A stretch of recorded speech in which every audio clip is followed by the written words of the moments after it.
오늘 저에게 주신 하나님 말씀 함께 보겠습니다. 아가서 3장 1절에서 5절까지입니다. 제가 처음부터 끝까지 봉독하도록 하겠습니다. 아가서 3장 1절. 내가 밤에 침상에서 마음으로 사랑하는 자를 찾았노라. 찾아도 찾아내지 못하였노라.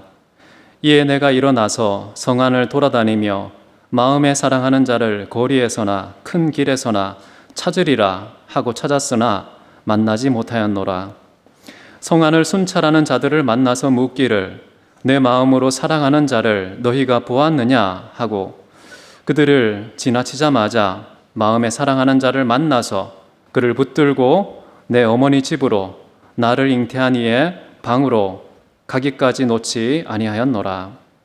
예루살렘 딸들아, 내가 노루와 들사슴을 두고 너희에게 부탁한다. 사랑하는 자가 원하기 전에는 흔들지 말고 깨우지 말지니라. 아멘. 오늘은 6번째 아가서 말씀인데요. 사랑을 찾으라 라는 주제로 여러분과 함께 나누기 원합니다. 우리가 알 수 없는 이유로 지금 여인의 곁에는 솔로몬이 없습니다. 그가 곁에 있다는 느낌이 없는 건지 아니면 실제로 그가 없는 것인지 사람마다 상대적인 것 같습니다. 곁의 범위에 대한 이해가 다르기 때문이죠. 피부와 피부가 만나야 비로소 곁에 있다라고 느끼는 사람이 있는 반면에 어떤 사람은 그저 같은 시대에 공기만 마시고 있어도 곁에 있다. 곁의 범위가 엄청 넓은 것이라고 볼 수 있겠죠. 자, 어쨌든 님이 곁에 없다고 느낀 여인은 솔로몬을 찾습니다. 밤마다 찾았으나 번번이 실패하고 있다는 것을 1절에서 말씀해주고 있는데요. 한번 보십시오. 내가 밤에 침상에서 마음으로 사랑하는 자를 찾았노라. 밤에 침상에서 마음으로 사랑하는 자를 찾았다. 이 여인은 그냥 플라토닉 러브 또는 원격적인 사랑, 관념적인, 정신적인 그런 사랑에 만족하지 않고 사랑하는 님과 함께하고 싶어하는 그런 간절한 열망이 있는 것을 볼 수가 있습니다. 영혼으로 누군가를 사랑하게 되면 반드시 만나고 싶어져요. 얼굴만 봐도 행복하고 곁에 있기만 해도 만족과 기쁨이 자꾸만 샘처럼 솟아나기 때문이죠. 자, 우리의 교회도 이런 좀 종합적인 균형과 조화를 이룬 그런 사랑이 필요한 것 같아요. 주일날 형식적인 예배만 드리고 찬양의 목청만 높이면서 정작 우리의 몸으로는 아무런 사랑도 하지 않는 그런 사람들이 많이 있습니다. 하나님을 사랑할 때 우리는 4가지를 기억하고 있죠. 목숨과 마음과 뜻과 힘을 다해서. 근데 대부분의 사람들은 거기에서 몇 가지 골라서 편집된 사랑을 하죠. 여인은 지금 솔로몬 사랑하는 이를 찾고 있습니다. 단순히 기다리는 수동적인 태도가 아니라 능동적으로 찾고 있다라고 말합니다.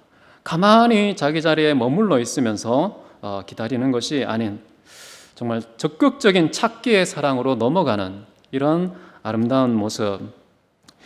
적잖은 믿음의 사람들도요, 하나님을 기다리는 성격이 강하고 찾으려고 하지는 않는 그런 모습을 많이 봅니다. 하나님이 어련히 다 해주시겠지라고 생각을 하는 것이죠. 그런 거 보면 믿음이 좋은 사람이구나라고 생각하기 쉽죠. 물론 우리가 무엇을 마실까, 무엇을 먹을까, 무엇을 입을까, 어디에서 잘까, 이런 우리의 어떤 이 땅에서의 생계와 관련된 필수적인 활동과 관련해서는 그렇게 떼쓰고 구하지 않아도 됩니다. 좀 위태로워도요, 태어날 수 있습니다. 그러나 하나님과 관련해서 적극적으로 찾아야 하는 능동적인 사랑이 요청되는 그런 부분이 있다는 것 놓치지 말아야 되겠죠. 이 여인은 지금 뭘 찾고 있습니까? 생계의 문제를 찾고 있습니까? 그렇지 않죠. 솔로몬을 찾고 있는 거예요. 여러분, 우리가 다른 것은 몰라도요, 하나님에 대해서는 적극적인 찾기에 두 발 벗고 나서야 한다라는 거예요. 가만히 그냥 기다리고 수동태로 머물러 있는 것이 아니라 하나님은 적극적인 찾음의 대상이다. 믿으십니까? 아모스 5장 4절에 이런 말씀이 있습니다. 너희는 나를 찾으라. 그리하면 살리라. 무슨 말입니까? 생사를 걸고 사활을 걸고 절명적인 각오를 하고서 하나님 찾아야 된다. 안 찾으면 죽는다는 각오로 우리가 치열하게 찾아야 될 그런 궁극적인 대상은 하나님 자신이라는 것이죠. 최고의 우선성을 하나님 찾기에 부여해야 마땅한 그 교회. 그러나 오늘날 대부분의 교회는 하나님과 하나님의 뜻과 하나님의 나라, 이 교회의 버킷리스트에 끼지도 못하는 다른 선호하는 것들이 얼마나 많은지, 하나님의 이름을 찾으려면 까마득하게 멀리 후순위로 밀려있는 그 교회의 현실을 보게 됩니다. 여러분, 교회는 다른 무엇보다 하나님 자신을 절박하게 추구해야 한다. 하나님의 나라와 뜻을 구하는 곳이 교회여야 한다라는 것을 우리가 기억하면 좋겠습니다. 이 여인이 사랑하는 님 솔로몬을 찾고 있는 시점은 언제입니까? 여기에 보면은 밤에라는 말이 나옵니다. 여기 원문은요, 밤들이라고 합니다. 밤들. 번역하면 밤마다 이렇게 번역할 수 있겠죠. 이 여인은 밤마다 솔로몬을 찾고 있는 것입니다. 밤이 어떤 곳입니까? 어두움이 차지하는 그런 시간대가 밤인데요. 여인은 환한 밤에도 님을 찾았지만, 환한 밤이란다. 환한 낮이죠. 환한 낮에도 찾았지만 이 캄캄한 밤에도 사랑하는 님을 찾기에 갈망하고 있습니다. 우리 인생의 어두움이 찾아온 그런 밤에 정말 사랑하는 님, 우리 하나님을 과연 평탄한 낮의 상황보다 더 절박하게 찾고 있는가? 그런 생각을 해볼 필요가 있다고 봐요. 여러분, 평탄한 낮의 인생 속에서 만나는 하나님, 그렇게 짜릿하지 않습니다. 그런데 정말 절망적이고 캄캄한 그 인생의 밤에 만나시는 하나님은 얼마나 감동적인지, 정말 얼마나 하나님의 하나님다움을 제대로 느낄 수 있는 그런 시간대인지. 그래서 여러분, 어려울 때일수록, 캄캄한 밤일수록 밤마다 하나님을 찾으시기 바랍니다. 밤은요, 단골처럼 우리 인생을 인기척도 없이 방문하지 않습니까? 그때마다 교회가 하나님 찾기에 엎드린다면 어떤 난관도, 온 세상이 긴장하고 절망에 빠져있는 그런 상황 속에서도 우리는 설레는 마음으로 하나님을 찾고 만남의 기대감을 가지고 엎드려야 된다라는 것이죠. 시편 50편 15절 보면요, 환난 날에 나를 부르라. 내가 너를 건짓고 네가 나를 영화롭게 하리로다. 캄캄한 인생의 밤에 나에게는 구원의 맛을 제대로 느끼고 하나님께는 영광의 맛을 제대로 드리는 최고의 절정기가 바로 캄캄한 인생의 밤이다라는 것이죠. 힘들고 아프고 외롭고 슬프고 억울하고 답답한 밤이 찾아올 때마다 술람미 여인처럼 우리도 주님의 향기로운, 우리의 향기로운 님 되시는 하나님을 찾으시면 좋겠다라는 것입니다. 지금 여인이 사랑하는 님 솔로몬을 찾고 있는 장소는 어디입니까? 여기 보면 침상에서 찾고 있다는 것이죠. 여러분, 우리는 1장, 2장에서 우리는 어디에 방문했었습니까? 솔로몬의 왕궁, 그 왕궁 안에 있는 솔로몬의 침실. 이 솔로몬의 침실에서 이제는 이 여인의 침실로 공간적인 이동이 일어났다는 것을 볼 수가 있겠죠. 자, 침상, 지난번에도 말씀드렸지만은 이 침상은 우리 존재의 가장 은밀하고 가장 깊은 영역을 말한다라고 했죠. 다른 누구와도 공유할 수 없는 장소, 이 세상의 다른 모든 것과 단절된 나만의 공간, 그것이 바로 침상이라고 할 수가 있겠는데, 그 은밀하고 정말 고유한 그 침상에 지금 누구를 찾고 있습니까? 누구를 초대하기를 원하고 있습니까? 사랑하는 님 솔로몬을 초대하고 있다는 것이죠. 이거 진정한 사랑 아닙니까?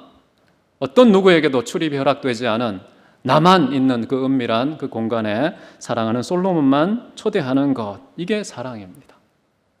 여러분 인생과 존재의 침실에는 누구를 초대하고 계십니까? 정말 하나님이 1순위로 그분만 다 차지하시라고 내어드리고 있는지, 어쩌면 그것이 진정한 신앙이 아닐까요? 다른 것이 차지하면요, 그것에 관한 신앙이지 하나님에 대한 신앙이 아닐 가능성이 높은 것이죠. 이 여인은 지금 애타게 찾고 있습니다. 뭘 찾고 있습니까? 솔로몬의 왕관입니까? 솔로몬의 왕위입니까? 솔로몬의 권력입니까? 솔로몬의 왕복입니까? 왕좌입니까?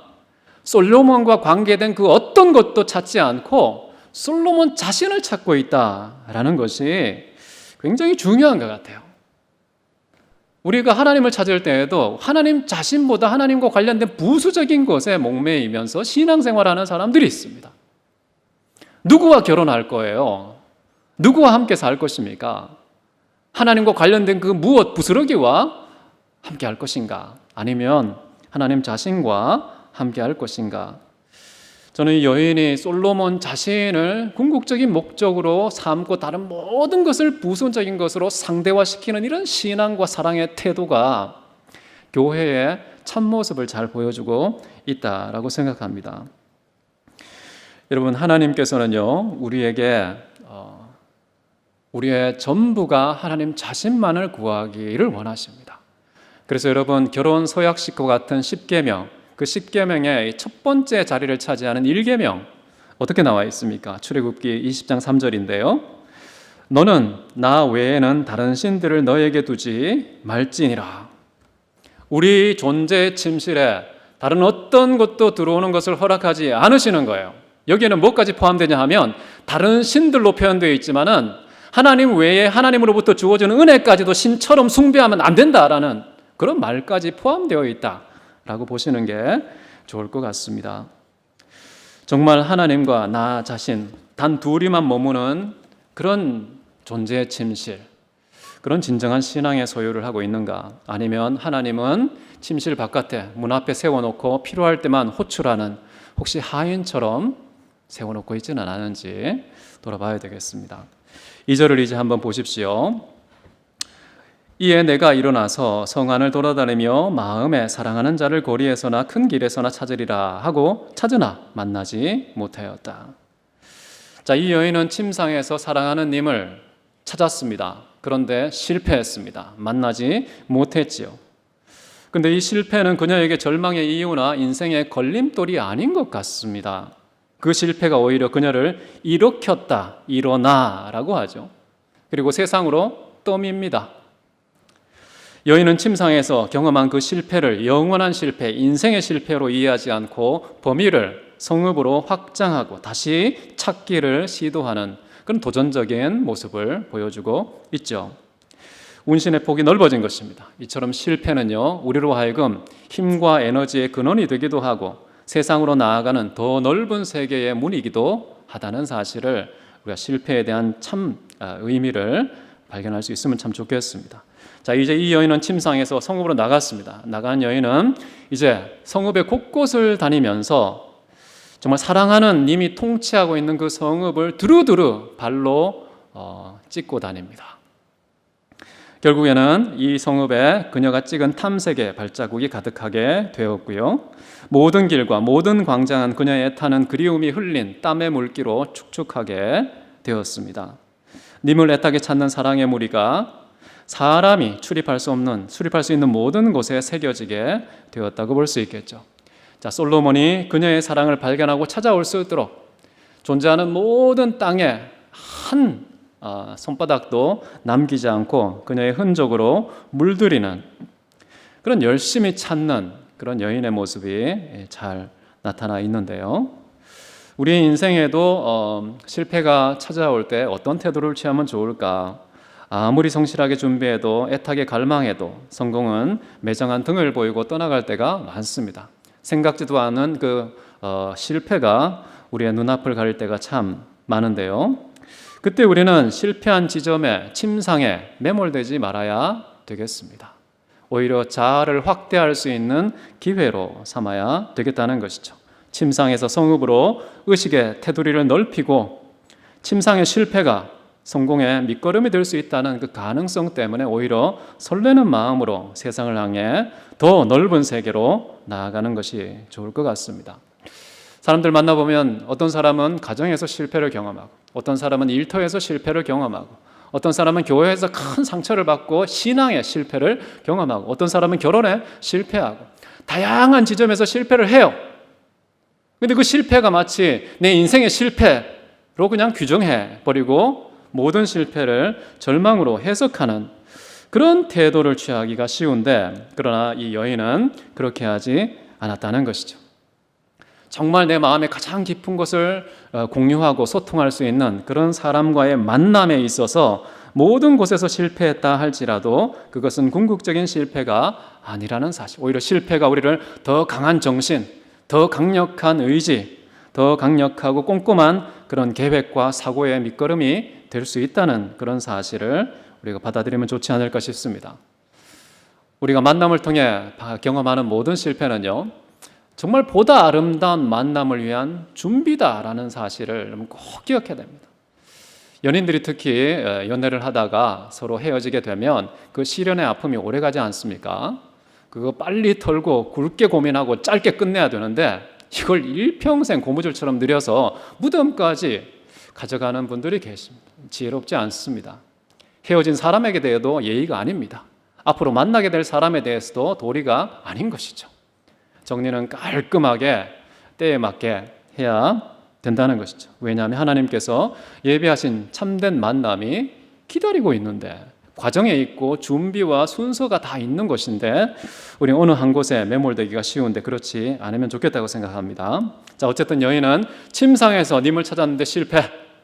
그 다음에 어디에 갔습니까? 성읍을 다 돌아다니면서 모든 길과 모든 광장에 다 돌아다녔지만 여전히 찾지 못했노라 라고 말한 세 번째입니다. 3절 보시면 성 안을 순찰하는 자들을 만나서 묻기를 내 마음으로 사랑하는 자를 너희가 보았느냐. 자, 이제 이 여인은 이제 세 번째 기회를 맞이합니다. 두 번의 실패. 여러분, 실패가 반복되면 그것이 우리에게 비관적인 그런 태도로 다가오지 않습니까? 분명히 표정은 어둡고 발걸음은 무겁고 마음은 무너져야 정상인데 이 여인은 또다시 지나가는 누구를 만납니까? 성읍을 두루두루 순찰하는 경비원을 만나게 된 것이죠. 물론 경비원이 주어가 되고 찾았다는 것은 그들의 동사입니다. 여인은 수동적으로 그들을 만나게 된 것인데요.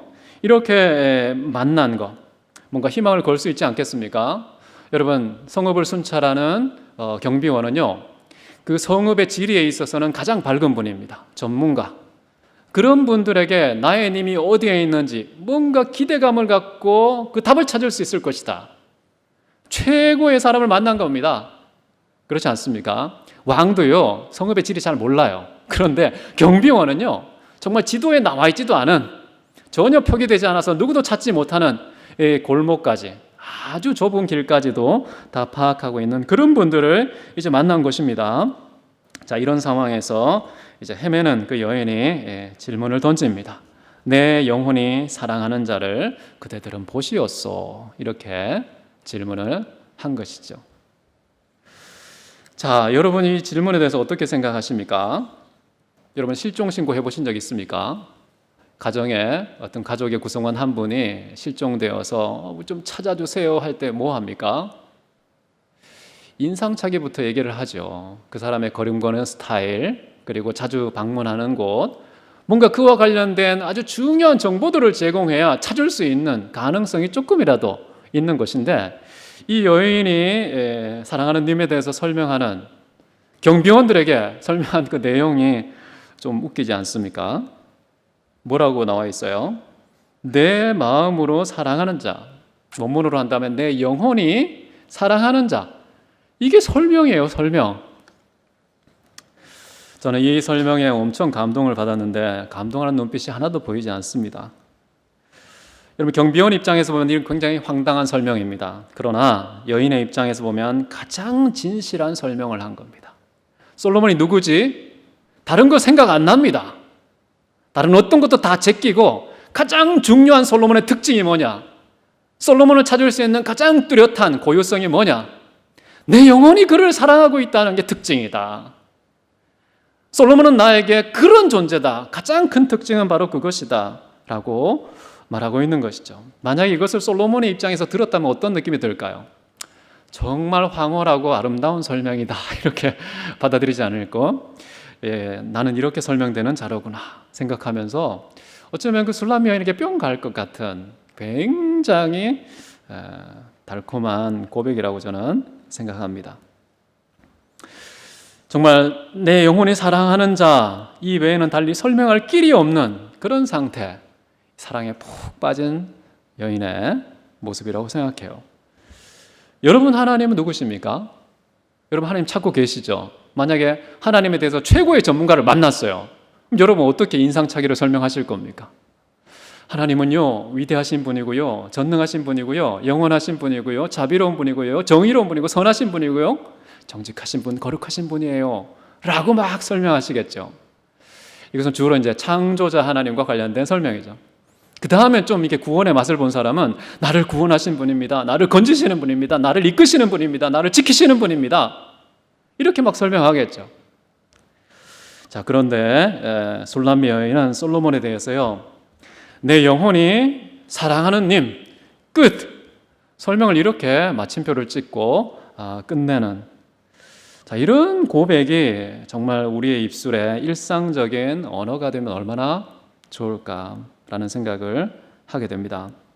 경비원을 만난, 최고의 전문가를 만난 여인의 입술에서 어떠한 갈등이나 망설임도 없이 달려나온 솔로몬에 대한 그녀의 설명, 내 영혼이 사랑하는 님, 이것은 솔로몬에 대한 영적인 사랑이 그녀의 존재에 가득 채워져 있다는 것의 증명이라고 저는 생각합니다. 그녀는 솔로몬에 대한 사랑으로 완전히 사로잡혀 있어서 다른 설명이 차지할 수 있는 그 빈 공간이 그녀의 마음과 머리에는 없었던 것이죠. 자, 그런데 아쉽게도 솔로몬을 찾던 여인 경비원의 어떠한 도움도 받지 못하고 끝납니다. 성읍의 지리에 가장 밝은 경비원도 포기를 했습니다. 그냥 지나가 버렸습니다. 마지막 희망이 떠났습니다. 자, 그녀의 마음에 절망만 깊어지고 침상에서 애타게 찾았지만 실패했고, 성읍을 두루두루 다니면서 찾았으나 실패했고, 최고의 전문가 경비원을 만났으나 실패했고, 이런 전적인 실패를 보면서 사람들은 실패가 운명이구나, 인생은 실패, 이런 생각을 하기 쉬운데요.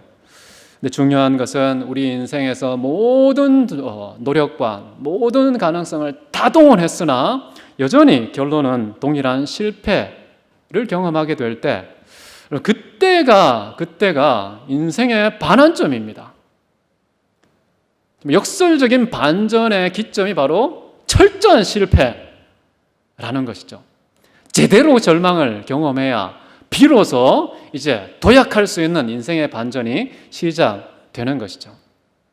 철학자 중에도 그런 책을 썼죠. 죽음에 이르는 병으로서 절망. 여러분, 이 책 꼭 한번 읽어보십시오. 절망을 경험하지 않은 사람은 진짜 인생의 제맛을 모른다라고 강조하면서 오직 성령에 의해서만 절망을 극복할 수 있다라고 설명하신 키에르케고르라는 그런 사람이 썼던 것이죠. 여러분, 그리스도 안에서는 실패가 아니라 자기를 철저하게 부인하는 역설적인 수단으로 사용된다는 사실 기억하십시오. 성공의 근거나 가능성이 나에게는 절대 없고 다른 사람에게도 없고 오직 하나님께 있음을 확인하는 계기로 작용한다는 것이죠. 나는 계속 실패해도 다른 무언가가 내 인생을 붙들고 있다는 독특한 영적 감지력이 깨어나는 너무나도 소중한 순간이 되는 것이죠. 시인은 이런 고백을 했습니다. 나는 자주 넘어지나 완전히 엎드러지지 아니하면 주의 오른손이 나를 붙드시기 때문이다. 인생이 넘어지는 거요, 하나님 마음에 쏙 들었던 시인도요, 계속해서 경험한 거예요. 넘어지고 또 넘어지고, 이제는 그냥 넘어져 있자 라는 마음이 들 정도로 실패와 좌절이 인생이 된 그런 시인의 마음에 이상한 것이 깨달아집니다. 새로운 관점이 시작됩니다. 누군가가 나를 붙들고 있구나. 하나님의 강력한 오른손, 누구도 꺾거나 저항하거나 위협할 수 없는 그런 절대적인 오른손이 나를 붙들고 있구나. 자, 이런 깨달음을 절망의 끝자락에서 비로소 깨닫게 된다는 것이죠. 바울 같은 경우에도요, 고린도 후서 1장에 보면 힘에 겁도록 심한 고난을 당하였다. 생명의 위협을 수차례 겪었지만 그래서 살 소망까지 끊어지게 됐습니다. 내가 이 일을 계속 지속해야지. 사역의 지속, 그거는 고사하고 살 소망까지 완전히 끊어져 버린 그런 상황에서 사도 바울은 전혀 다른 차원의 섭리를 깨닫게 되는데요. 정말 우리에게 찾아온 그 절망, 도대체 인간에게 무슨 의미가 있는 것일까? 바울이 가만히 그 절망, 살소만 끊어진 그 지점에서 서서 생각합니다. 기도합니다. 하나님을 찾습니다. 그때 깨달은 게 뭐였냐면요, 내 눈앞에 찾아온 이 절망은 인간 바울에게는 절망인데 하나님께는 절망이 아니구나 라는 것을 깨닫습니다. 그래서 살소문까지 끊어진 이 절박한 절망이 허락된 것의 이유를 사도 바울은 이렇게 설명을 하는데요. 고린도후서 1장 9절입니다. 이는 우리가 자기를 의지하지 말고 오직 죽은 자를 다시 살리시는 하나님만 의지하게 하심이라. 불굴의 하나님을 의지하는 것, 이것만이 가장 견고한 희망을 붙잡는 비결이라는 것이죠. 그 어떤 절망도 명함도 내밀지 못하는 궁극적인 절대적인 희망이 있다면 하나님 의지하는 것, 하나님이 나를 붙잡고 계시다는 사실. 여인은 침상에서, 성읍에서, 길거리와 광장에서 스스로 솔로몬을 찾으려고 노력했어요. 그리고 자기가 구할 수 있는 모든 사람들의 도움을 다 동원해 봤습니다. 그런데 그럼에도 불구하고 다 실패로 돌아가게 되었다는 것이죠. 이 세상에는 더 이상 문제를 해결할 수 있는 방법과 수단이 없는 상황을 만나게 되는 것입니다. 이제 솔로몬 찾기는 인간의 능력을 완전히 벗어난 것이었죠. 사람들은 이것을 절망으로 해석하지만 하나님의 사전에는 절망이 없습니다. 마가복음 10장 27절에 이런 말이 나오죠. 사람에 대해서는 불가능한 것이지만 하나님에 대해서는 그렇지 아니하니 하나님에 관하여는 모든 것이 가능하기 때문이라. 우리는 삶의 현실을 인간의 눈으로만 바라보는 경향이 있습니다. 그러면 절망과 좌절과 실패로만 해석되죠. 그러나 하나님 편에 그림자가 있습니까? 회전하는 그림자도 없는 그분, 절망과 실패라는 그 그림자도 다가갈 수 없는 그분, 완전한 빛 가운데 거하신 그분에게는 절망이 없습니다. 이 세상에 실패는 존재하지 않습니다. 우리가 합의를 본 거지, 우리가 규정한 것이고 우리가 그냥 받아들인 거지. 믿음으로 우리가 그것을 거절하고 하나님 편에 서서 하나님과 함께 할 때는 실패도 성공이구나, 절망도 희망이구나, 죽음도 생명이구나 라는 확신을 우리가 가져야 한다는 겁니다. 어쩌면 지금 술람미 여인은 그런 믿음의 과정, 솔로몬에 대한 그 이해가 회복되고 성장하는 과정을 지금 경험하고 있지 않나 생각을 합니다. 이제 4절을 보십시오. 그들을 지나치자마자 마음에 사랑하는 자를 만나서 그를 붙잡고 어머니 집으로 나를 잉태한 이의 방으로 가기까지 놓지 아니하였다. 자, 그들이 지나갔습니다. 모든 게 실패하고 지나갔는데, 그런데 어떻게 됐습니까? 결국에는 마음에 사랑하는 자를 만났다라고 여기에 나와 있습니다. 이 만남은 어떻게 가능하게 됐을까요? 지금까지 흐름을 보니까 여인 스스로의 능력과 의지가 아니라는 걸 알겠죠. 그리고 정말 최고의 전문가의 도움을 받은 것도 아니라는 걸 알겠죠. 그럼 어떻게 가능했을까요? 만남의 유일한 가능성과 열쇠는 솔로몬의 손아귀에 있었구나. 솔로몬의 어쩌면 자비로운 다가감에 의해서 이루어진 것이 진정한 만남이구나 라는 것을 우리는 여기에서 깨달을 수가 있습니다. 인간도 마찬가지예요. 우리가 하나님을 부지런히 찾으면 만날 수 있겠습니까?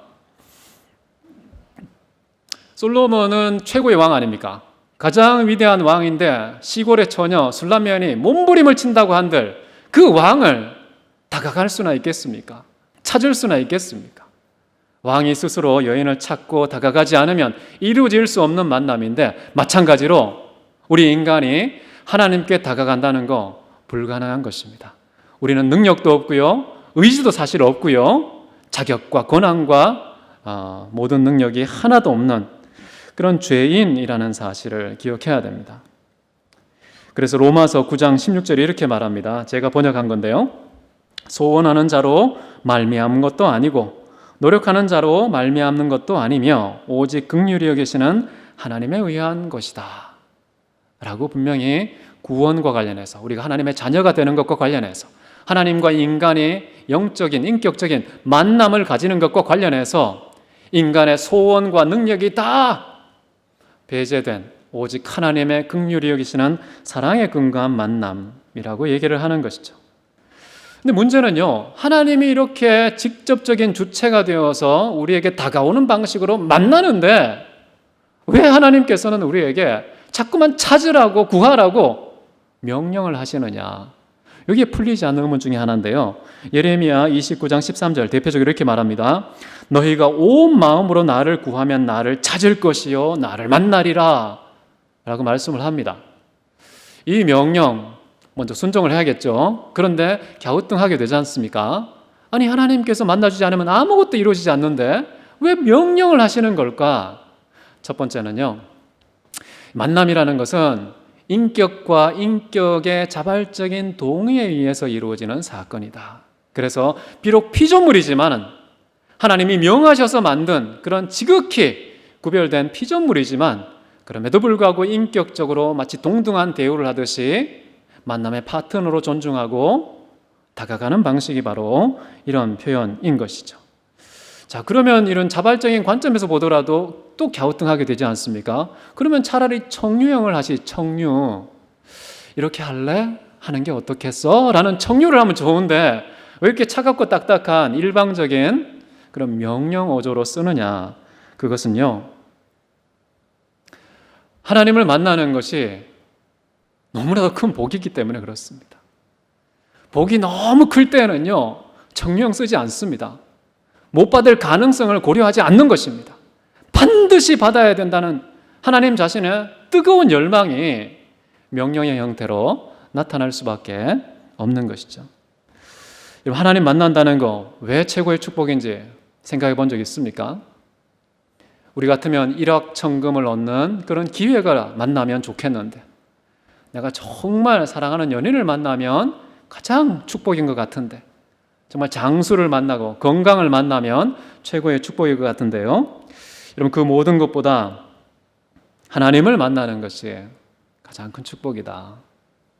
어떤 석학을 만나는 것보다, 어떤 목사를 만나는 것보다, 어떤 선생님을 만나는 것보다요, 하나님을 만나는 것이 가장 큰 행복이고, 만나지 않으면 가장 큰 절망과 저주이기 때문에 명령을 썼다. 그만큼 중차대한 사안이기 때문에 명령을 썼다고 기억하시면 좋겠습니다.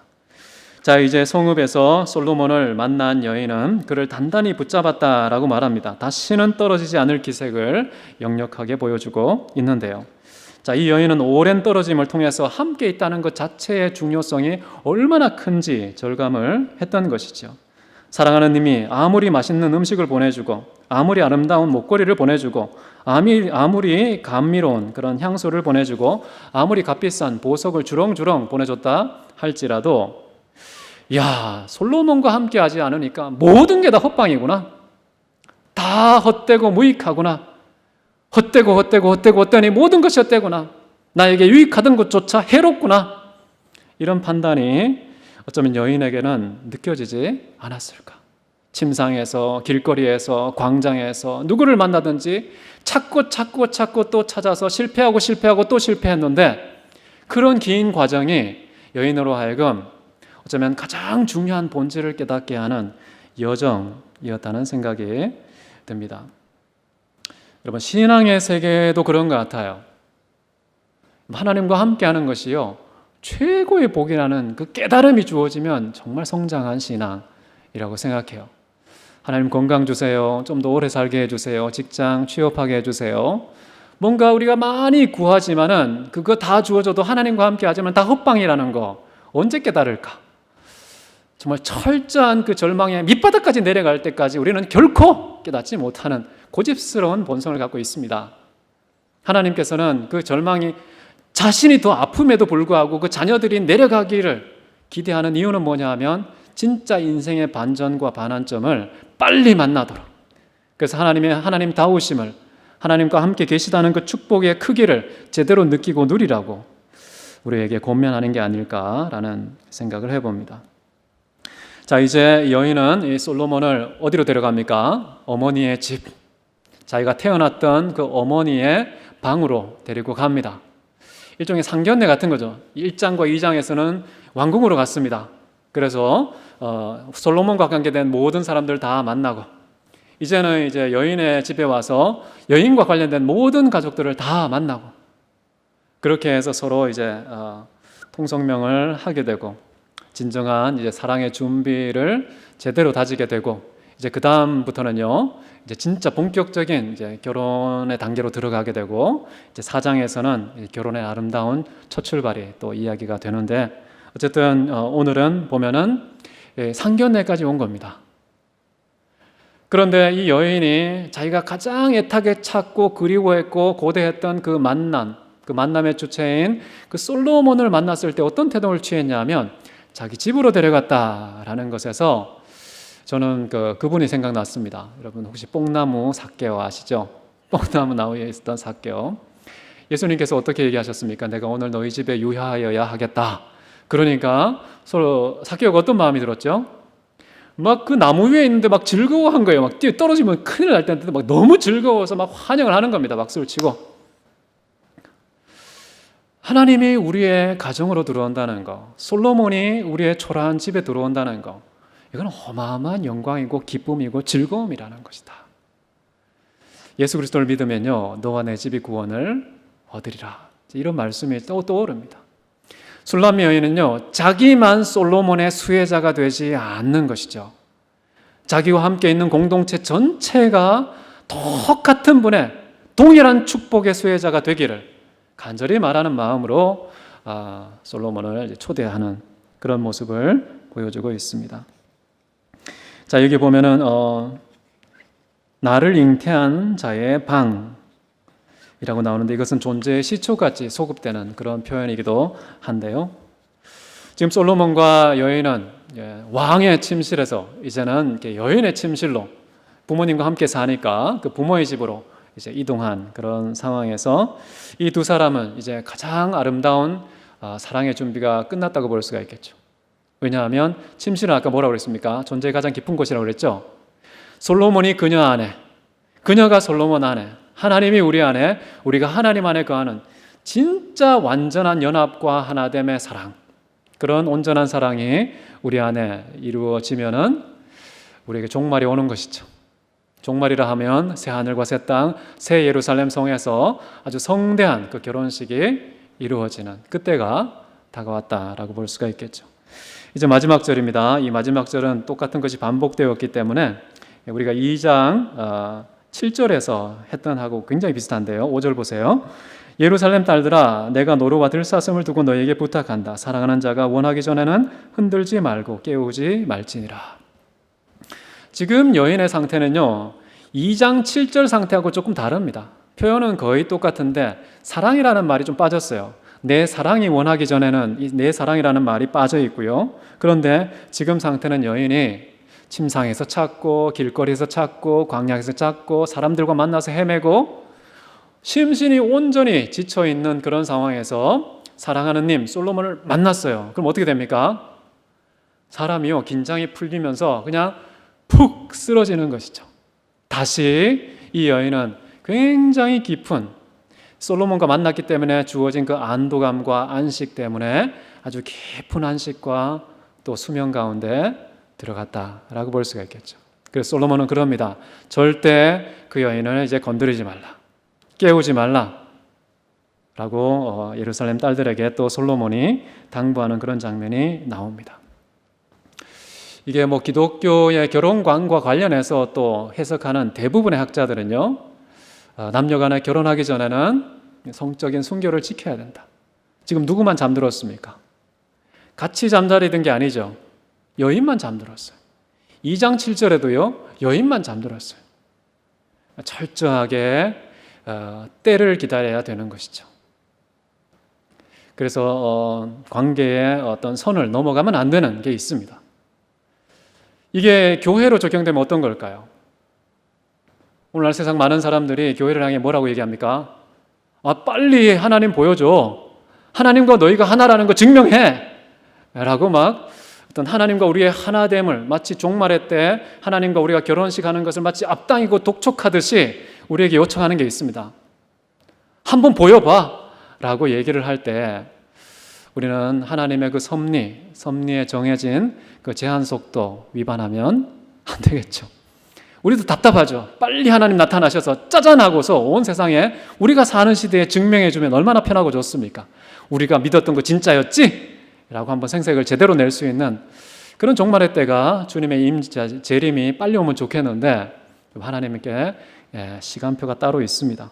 그렇기 때문에 우리는 절대 서두르거나 조급한 그런 마음을 갖지 말고 하나님의 때에 모든 것이 그 때를 따라 아름답게 하시는 그 하나님의 시간표를 존중하면서 주님이 이때다 싶을 때 그 때와 기한을 주관하고 계신 주님께서 오실 겁니다.